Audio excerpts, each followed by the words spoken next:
Un appel au 911, un adolescent noir et une mère étaient arrivés juste à temps. Mais que se passa-t-il lorsque la vérité frappa plus fort que l'accusation? Le soleil était bas sur Brookstone Estate, un quartier huppé de Columbus, Ohio, un endroit où les pelouses étaient impeccablement entretenues, les allées fraîchement scellées et les trottoirs presque sans fissures. C'était calme, presque trop calme, à part les aboiements occasionnels d'un chien ou le bruit d'une voiture de luxe circulant dans la rue. Elia Brooks, âgée de 16 ans, ajustait la sangle de son sac de sport en marchant. Ses écouteurs diffusaient de la musique à plein volume, noyant le monde qui l'entourait. Il venait de terminer un entraînement de basket épuisant à Franklin High. Après une longue journée de cours et d'exercice, il était fatigué. Normalement, il aurait pris le bus pour rentrer, mais ce jour-là, il avait décidé de traverser Brookstone. Il connaissait bien le quartier. Son meilleur ami y habitait à quelques pâtés de maison, mais il savait aussi que ce n'était pas un endroit où l'on s'attendait à voir quelqu'un comme lui marcher seul. À l'intérieur d'une de ces maisons impeccables, derrière une grande baille vitrée, Linda Cartwright observait. Linda vivait à Brookstone Estate depuis 15 ans, elle connaissait tous les visages, toutes les voitures et toutes les routines de sa rue, et là, quelque chose la dérangeait. Un adolescent noir, grand et athlétique, marchant seul avec un sac en bandoulière. Elle ressentit un pincement d'inquiétude, ou était-ce autre chose? Linda attrapa son téléphone et hésita. Peut-être qu'il passait simplement par là. Peut-être avait-il une raison d'être ici, mais le doute s'installa, rapide et implacable. Et s'il manigançait quelque chose? Et si elle l'ignorait et qu'elle voyait plus tard dans la soirée un reportage aux nouvelles sur une effraction à quelques maisons de là? Elle ressentit un creux dans son estomac, mieux valait prévenir que guérir. Linda prit une profonde inspiration et composa le 911. Oui, j'aimerais signaler une personne suspecte dans mon quartier, mais elle ne savait pas qu'Elia n'était pas n'importe quel adolescent, elle ne savait certainement pas qui était sa mère. Linda gardait les yeux rivés sur Elia pendant qu'elle parlait au répartiteur. Ses doigts serraient le téléphone un peu trop fort. Il marchait dans sa rue, regardant autour de lui comme s'il inspectait les maisons. « Je ne sais pas qui il est, dit-elle, et il porte un sac. » La voix du répartiteur resta calme. « Pouvez-vous le décrire ?» Les lèvres de Linda se serrèrent. Il est grand, noir, portant un sweat à capuche et un short de sport. Il a un sac, je pense, mais ça n'a pas l'air bien. Le répartiteur demanda si le jeune homme faisait quelque chose d'illégal. Linda hésita. Eh bien, non, pas exactement, mais je ne l'ai jamais vu auparavant. C'est un quartier calme. C'était suffisant. Le répartiteur lui assura que des officiers seraient envoyés pour vérifier. Linda raccrocha, toujours en observant Elia qui s'arrêtait brièvement pour changer de playlist. Il n'avait aucune idée de ce qui allait se passer. Quelques rues plus loin, les officiers Bennett et Rodriguez étaient dans leur véhicule lorsque l'appel arriva. Possible intrus à Brookstone Estate, homme noir adolescent portant un sac. Bennett, un officier trapu avec 15 ans de service, jeta un coup d'œil à Rodriguez, qui était plus jeune et apprenait encore les ficelles du métier. « Laissez-le vérifier, » dit-il. Ils allumèrent leur gyrophare et se dirigèrent vers le quartier. Elia était à 2 pâtés de maison de chez lui quand il entendit le cri aigu d'une sirène de police derrière lui. Il devint confus juste au moment où la voiture de patrouille s'arrêta brusquement. Les portes s'ouvrirent. « Et, arrête-toi là !» Elia se figea en retirant ses écouteurs. 2 officiers sortirent, les mains près de leurs étuis. « Qu'est-ce qu'il y a dans le sac ?» demanda Bennett. Elia cligna des yeux. Mon équipement de basket. Où vas-tu » Sa voix était stable, mais sa poitrine se serra. Il savait que ce n'était pas un simple contrôle aléatoire. Rodriguez s'approcha. « Vous vivez ici ?»« Oui, monsieur, quelques pâtés de maison plus loin. » Bennett se moqua. « C'est vrai. Quelle est l'adresse ?» Elia commença à répondre, mais avant qu'il ne puisse finir, Rodriguez attrapa son sac. « Et, c'est mes affaires. »« Détends-toi, » marmonna Bennett en ouvrant le sac et en le fouillant. Des chaussures, un maillot en sueur, une bouteille d'eau, rien de suspect. Mais Bennett n'avait pas fini. « Pourquoi as-tu traversé ce quartier ?» Le cœur d'Elia battait la chamade. « C'est juste un raccourci. Je ne fais rien de mal. » Rodriguez regarda Bennett, incertain. Peut-être qu'il disait la vérité. Bennett ne bougea pas. Alors pourquoi quelqu'un a-t-il appelé les flics sur lui ? Elia ouvrit la bouche, mais son souffle se coupa lorsqu'il remarqua quelque chose par-dessus les épaules de l'officier, un SUV noir lugubre roulant vers eux. Il s'arrêta brusquement, les portes s'ouvrirent et Denise Brooks, la maire de Columbus, en sortit. Mais les officiers n'avaient aucune idée de qui ils venaient d'arrêter, et Linda non plus. L'air sembla changer au moment où Denise Brox sortit du SUV. Elle n'était pas n'importe quelle mère. Elle était la mère de Columbus et elle se comportait comme telle, vêtue d'un blazer bleu marine élégant et de talons qui claquaient sur le trottoir. Elle avançait avec détermination, sans courir, pas paniquer mais contrôlée, une femme habituée à entrer dans des pièces où les gens doutaient de son autorité et leur rappelaient exactement qui elle était. Ses yeux se fixèrent sur les 2 officiers debout au-dessus de son fils. La posture de son fils fit raidir Bennett alors qu'elle s'approchait. Il l'avait déjà vu aux informations lors de réunions municipales, mais il fallut une seconde à son cerveau pour comprendre le moment où Rodriguez fut le premier à parler. « Madame, j'ai besoin que vous reculiez, nous gérons une situation. » Denise ne broncha pas. « Oh, je vois, » dit-elle, sa voix douce mais suffisamment tranchante pour couper l'acier. « Et quelle est exactement la situation ?»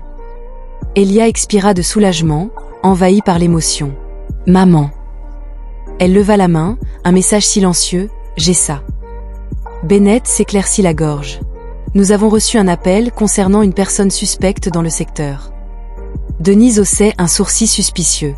Rodriguez fit signe à Elia. « Nous l'avons arrêté pour lui poser quelques questions, nous devons confirmer s'il vit réellement ici. » Denise laissa échapper un souffle lent et mesuré, puis elle sortit son téléphone, tapa plusieurs fois et le tint en l'air. « C'est mon fils », dit-elle en montrant l'écran. C'était la carte d'étudiant d'Elia, leur adresse et une photo d'eux lors d'un événement communautaire le mois précédent. Silence. Rodriguez bougea mal à l'aise, la mâchoire de Bennett se serra. Denise n'avait pas fini. « Alors dis-moi, l'as-tu arrêté parce qu'il était suspect ou parce que quelqu'un a supposé qu'il n'appartenait pas ?» Aucun des officiers ne répondit. Derrière eux, Linda se tenait figée dans l'embrasure de sa porte, observant toute la scène se dérouler. Elle avait reconnu Denise au moment où elle était sortie du SUV et, en rassemblant les morceaux, son estomac se noua. Elle avait appelé la police contre le fils du maire. Elle avait appelé la police contre un enfant qui rentrait chez lui à pied, et maintenant elle se tenait là, à regarder une mère qui se trouvait être l'une des femmes les plus puissantes de la ville, fixer 2 officiers qui, soudainement, n'avaient plus rien à dire. Mais le silence des officiers ne signifiait pas que Denise avait terminé de parler. Elle fit un pas en avant, ses yeux rivés sur les policiers. L'atmosphère semblait plus pesante, comme si chacun retenait son souffle, attendant de voir quelle serait sa réaction. Elle n'éleva pas la voix, ne proféra pas de jurons, elle n'en avait pas besoin. Sa voix était stable, précise et tranchante. Tu as fouillé son sac, tu as demandé où il vivait, tu as supposé qu'il n'appartenait pas ici.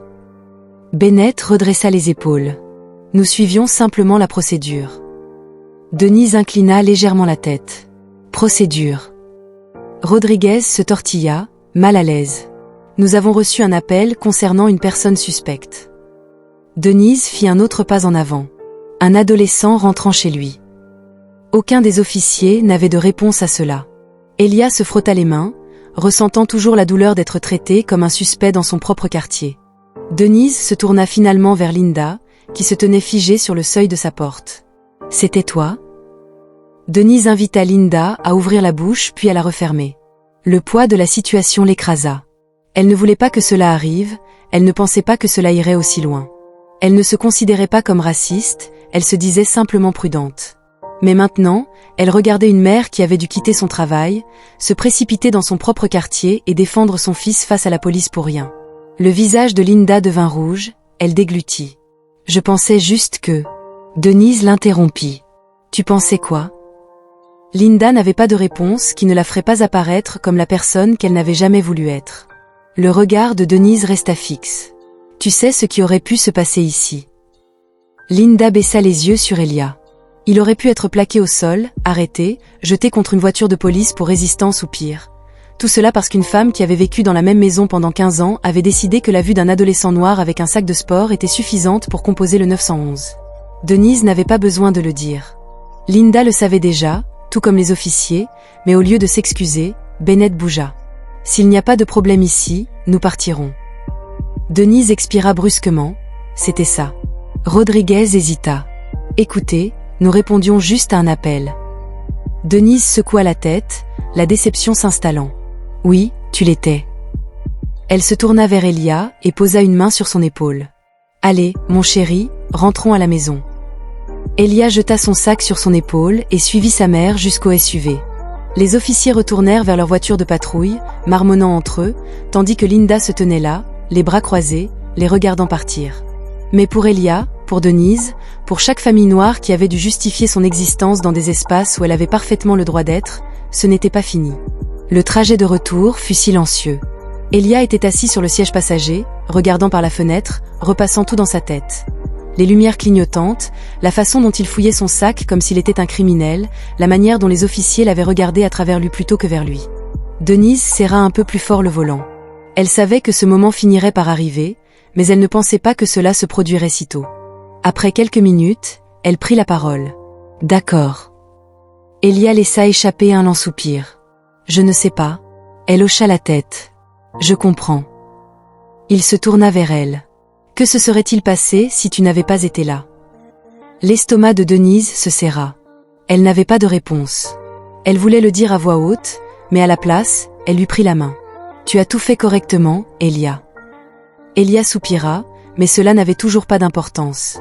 Denise le regarda vraiment, un jeune homme de 16 ans, encore en sueur après l'entraînement de basket, portant le poids d'un moment qui n'aurait jamais dû se produire. Elle savait que ce n'était pas seulement une question d'aujourd'hui, il s'agissait de chaque histoire comme celle-ci, de chaque enfant comme lui, de chaque parent comme elle qui avait dû apprendre à ses enfants comment naviguer dans un monde qui les percevait d'abord comme une menace, puis comme des personnes. Pendant ce temps, dans son salon, Linda regardait le téléphone dans ses mains. Le même téléphone qu'elle avait utilisé pour appeler le 911, celui qui aurait pu être la raison pour laquelle Elia n'était jamais rentrée chez lui, son estomac se tordant.